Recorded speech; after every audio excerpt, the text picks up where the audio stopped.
का मथुरा का द्वारका, का काशी हरिद्वार, का मथुरा का द्वारका, का काशी हरिद्वार।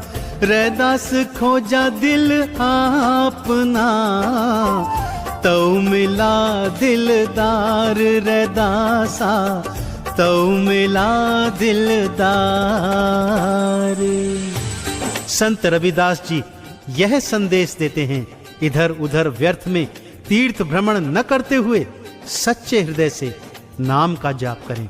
और यदि आपका हृदय शुद्ध है और आपकी भक्ति सच्ची, तो आपका दिलदार यानी आपका इष्ट, आपका आराध्य स्वयं के भीतर ही प्राप्त हो जाए।